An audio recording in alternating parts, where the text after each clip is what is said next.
नमस्कार दोस्तों, स्वागत है आप सभी का मेरे YouTube channel law by KP में। आज हम पढ़ने वाले हैं इंडियन कॉन्ट्रैक्ट एक्ट 1872 के सेक्शन 149 से। पिछले वीडियो में हमने सेक्शन 148 को पढ़ा था और जाना था कि 148 को मीन्स के पर्पज से कैसे तैयार करना है। ठीक है, जिसमें हमने 148 सेक्शन को पढ़ा, उपनिधाता, उपनिहिति, बेलमेंट, ये सब क्या होते हैं इनको जाना, इसके क्या क्या इसेंशियल एलिमेंट्स होते हैं, बेलमेंट किस किस टाइप का बेलमेंट होता है, और बाकी के हमने कुछ इंपॉर्टेंट केस लॉ भी समझे। आज हम पढ़ेंगे सेक्शन 149 के बाद। जो भी प्री के पर्पज़ से इम्पोर्टेंट होगा हम उसे मार्क करेंगे, और जो मीन्स के पर्पज़ से इम्पोर्टेंट होगा हम उसे भी मार्क करते चलेंगे। तो बिना कुछ भी देरी किए हुए हम आज का वीडियो स्टार्ट करते हैं। आज के वीडियो को स्टार्टिंग से एंड तक बिल्कुल भी स्किप किए बिना आपको देखना है। चलिए हम स्टार्ट करते हैं सेक्शन 149। उपनिहिति को परिधान किस प्रकार किया जाए। जो उपनिधाता है यानी बेलर है, वो बेली को माल का जो परिधान है या जो वस्तु है उसकी डिलीवरी है वो किस प्रकार करेगा। बेलर बेली को इस प्रकार वस्तु देगा कि वह जो वस्तु है या जो भी गुड्स है वो बेली के पोजीशन में आ जाए। Put in the position of belly. सिर्फ इतना ही आपको ध्यान रखना है। सेक्शन 149 प्री के पर्पज से आपसे पूछा जाता है कि उपनिहिति को परिधान किस प्रकार किया जाता है, कौन सी धारा में बताया गया है। आप बताएंगे सेक्शन 149। ओके, किस प्रकार से परिधान किया जा सकता है कि जिस व्यक्ति को वह वस्तु या माल दिया जा रहा है वह उस व्यक्ति के कब्जे में रख देना, मतलब सिंपली बेली को पोजीशन में वह चीज़ दे देना। 149 सेक्शन इतनी ही बात करता है। अब हम बात करते हैं सेक्शन 150 पर। सेक्शन 150 बात करता है उपनिहित माल की त्रुटियों को प्रकट करने का उपनिधाता का कर्तव्य। ठीक है, हाँ, अब आप इस पॉइंट को ना इससे भी याद रखना क्योंकि ये प्री के पर्पज से तो इम्पोर्टेंट है ही। ठीक है, कि उपनिधाता का कर्तव्य कौन से सेक्शन में बताया गया है कि वह माल की त्रुटियों को प्रकट करे, तो 150 सेक्शन में बताया गया है। अब आप सोचेंगे मीन्स के पर्पज से कभी कभी आपको पूछ लिया जाएगा कि बेलमेंट को परिभाषित कीजिए। ठीक है, डिफाइन बेलमेंट, और उपनिधाता के क्या क्या कर्तव्य होते हैं, यानी बेलर की क्या क्या ड्यूटीज़ होती हैं। तो आपको उसमें नंबर 1 हेडिंग डालना है सेक्शन 150 को और उसके आगे लिखना है। इसके बाद हम और भी सेक्शन पढ़ेंगे, उनमें जहाँ जहाँ बेलर की ड्यूटी बताई जाएगी उसको आपको मार्क करना है मेंस के लिए। ठीक है, प्री के पर्पज से भी है, मेंस के पर्पज से भी सेक्शन इंपॉर्टेंट है। तो उपनिहित माल की त्रुटियों के बारे में, जो हमारा गुड्स है या जो भी थिंग है या जो भी वस्तु है जिसे हम क्या कर रहे हैं, जिसका हम उपनिधान कर रहे हैं। ठीक है, जिस गुड्स को हम बेल्ड कर रहे हैं तो बेलर की ड्यूटी होती है कि जो जो उसमें फॉल्ट है, आपके माल में जो भी फॉल्ट है वो आप किसको बताएं, बेली को बताएं। क्योंकि अगर बेली को पता नहीं होगा कि इस माल में ये फॉल्ट है या इसमें ये गलती है तो वो उसका यूज़ कैसे भी कर सकता है, और हो सकता है कि आपके गुड्स को और आपकी थिंग्स को और ज़्यादा हानि हो जाए। ठीक है, तो ये बेलर की ड्यूटी होती है कि वह जो भी माल की त्रुटियां हैं, जो भी डिफ़ॉल्ट हैं, उनको क्या करे, डिस्क्लोज करे। Bailor's duty to disclose faults in goods bailed. Okay, अब इसमें हम क्या करेंगे, इसमें हम एक इलस्ट्रेशन से पढ़ सकते हैं। जैसे कि ए नामक एक व्यक्ति है, ए नामक एक व्यक्ति है जिसके पास एक घोड़ा है। उसने वह घोड़ा बी को उधार दिया। बी ने बोला मुझे आपका घोड़ा चाहिए 2 घंटे के लिए, मैं सवारी करना चाहता हूँ, मैं आपको अभी दे दूंगा 2 घंटे बाद। ठीक है, बी ए का मित्र था, ए ने उसे दे दिया। लेकिन वह घोड़ा क्या है, थोड़ा पागल है या एकदम से, मतलब वो थोड़ा, उसको कह सकते हैं कि थोड़ा डिस्टर्ब है। तो ये ए को बी को बताना चाहिए कि मेरा घोड़ा इस प्रकार का है। ठीक है, वो क्या है, इसमें ये एग्जाम्पल भी है, इलस्ट्रेशन में भी है, दुष्ट। दुष्ट मतलब वो गिरा देता है, गुस्से में आ जाता है।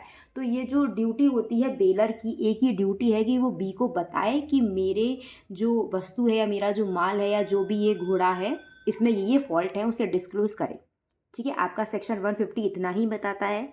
हम डायरेक्ट से भी इसे एक बार रीड कर लेते हैं। उपनिधाता उपनिहित माल की उन त्रुटियों को उपनिहित यानी बेली को प्रकट करने के लिए आबद्ध है, वह उसकी ड्यूटी है, जिनकी जानकारी उपनिधाता को हो। यदि उपनिधाता इस बारे में जानता है तो वो बेली को ज़रूर बताएगा, और जो इसके उपयोग में तत्वत विघ्न डालती हूँ, मतलब अगर आप उसे नहीं बताओगे तो बेचारा उसका सही से उपयोग नहीं कर पाएगा। आपने उसे गाड़ी दे दी, आपको उसे बताना चाहिए कि इस गाड़ी में इतना पेट्रोल नहीं है कि भाई आप 200 किलोमीटर चल लो, तो ये भी बताया जाएगा।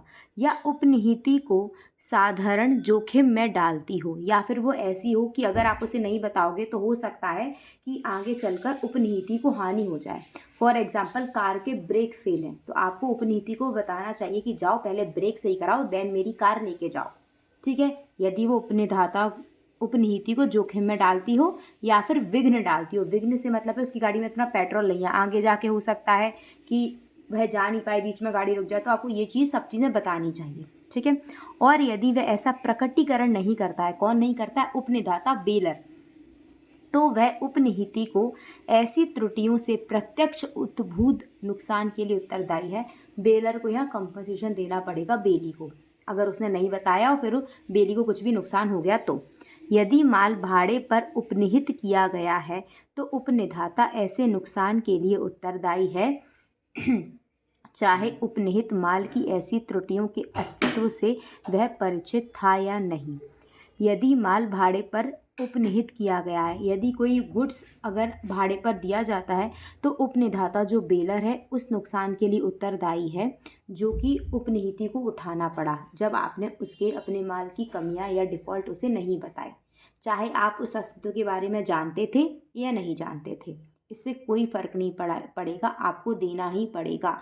यदि माल की बात हो रही है, आपने भाड़े पर माल दिया है, तो ये कि यहाँ घोड़े या इस प्रकार की बात नहीं हो रही है, माल की बात हो रही है। यदि आपने माल दिया है भाड़े पर, मतलब रेंट इन द सेंस आप उसके बदले को चार्ज कर रहे हो, अगर आप फ्री ऑफ कॉस्ट दे रहे हो तो फिर क्या होगा? अगर आप नहीं जानते थे तो फिर आपको नहीं देना पड़ेगा। इसमें दो सिचुएशन बनती हैं। पहली सिचुएशन ये बनती है कि आप उधार दे रहे हो फ्री ऑफ कॉस्ट। ठीक है, दो सिचुएशन है। पहली सिचुएशन है कि आपने उधार, इसे हम इलस्ट्रेशन से समझ सकते हैं। चलिए, यहाँ पर दो सिचुएशन बनती हैं। क्या सिचुएशन? सबसे पहली तो ये बात है, ए एक बेलर है और बी बेली है। ठीक है, यदि बेलर बेली को कुछ भी देता है तो उसमें जो भी उसके माल में डिफ़ॉल्ट है वह बेलर बताएगा बेली को। ये सिंपल प्रोविज़न है। ठीक है, अगर आप नहीं बताते हो और बेली को कुछ भी हानि होती है तो आपको बेली को कंपनसेट करना पड़ेगा। ये प्रोविज़न है, सिंपल प्रोविज़न है। अगर आपको इस बारे में नॉलेज थी, क्या थी? आप उस बारे में जानते थे कि मेरे माल में या मेरी वस्तु में ये डिफ़ॉल्ट है ये फर्स्ट कंडीशन है। सेकंड कंडीशन है यहाँ, ठीक है, अब यहाँ पर हम ये भी तो सोच सकते हैं कि ए को पता ही नहीं था कि मेरे माल में ये डिफ़ॉल्ट भी है और उसने फ्री ऑफ कॉस्ट दे दिया, तो फिर अगर बी को कुछ नुकसानी होती है तो ए उसके लिए क्या नहीं देगा? कंपनसेट नहीं देगा। पर ए यदि बी को फ्री ऑफ कॉस्ट ना देकर भाड़े पर देता है, क्या देता है? भाड़े पर। भाड़े से मतलब है रेंट पर देता है, यानी बी उसके बदले उसे कुछ देगा। और फिर ये जो फैक्ट है कि मुझे पता था या मुझे नहीं पता था, ये इममटेरियल है, तत्वहीन है। फिर यदि बी को कुछ भी नुकसान होगा तो ए को देना ही पड़ेगा। ठीक है, सबसे पहले आप ये दिमाग में रखिए कि अगर कोई भी डिफ़ॉल्ट होता है तो बेलर को देना पड़ेगा बेली को। ठीक है, तो सबसे पहले आप ये ध्यान रखिए, अगर कुछ भी डिफ़ॉल्ट होगा तो ए को देना पड़ेगा बी को। ठीक है, अब इसमें दो कंडीशन बनती है कि वो एक दे रहा है फ्री ऑफ कॉस्ट, एक दे रहा है रेंट पे। अगर वो फ्री ऑफ कॉस्ट दे रहा है तब भी उसको बताना पड़ेगा, अगर वो जानता है तो। अगर फ्री ऑफ कॉस्ट में वो ये बोल दे कि मुझे खुद ही नहीं पता था, तो फिर वो कंपनसेट नहीं देगा। बट अगर वो रेंट पर दे रहा है तो चाहे बेलर को इसकी नॉलेज हो या नहीं हो, अगर बी को कुछ भी नुकसान होता है, ठीक है, तो फिर ए को देना पड़ेगा। रेंट में ये होता है, रेंट में ये बिल्कुल इममटेरियल थिंग है कि आपको पता था, आपको नॉलेज थी या नहीं थी, इससे कोई मतलब नहीं है। उसको नुकसान हुआ, आपको देना पड़ेगा। फ्री ऑफ कॉस्ट में अगर आपको नॉलेज थी, आपने नहीं बताया तो देना पड़ेगा, आपको नॉलेज नहीं थी, अगर आपने प्रूव कर दिया तो आपको नहीं देना पड़ेगा। सेक्शन 149 और 50 इतनी ही बात करते हैं। नेक्स्ट सेक्शन को हम अगली वीडियो में कवर अप करेंगे। आज के लिए बस इतना ही। अगर आपको वीडियो अच्छी लगी हो तो वीडियो को लाइक कीजिए, चैनल को शेयर सब्सक्राइब कीजिए। कुछ भी समझ में नहीं आएगा तो आप मुझे कमेंट बॉक्स में कमेंट करके पूछ सकते हैं। Till then bye bye.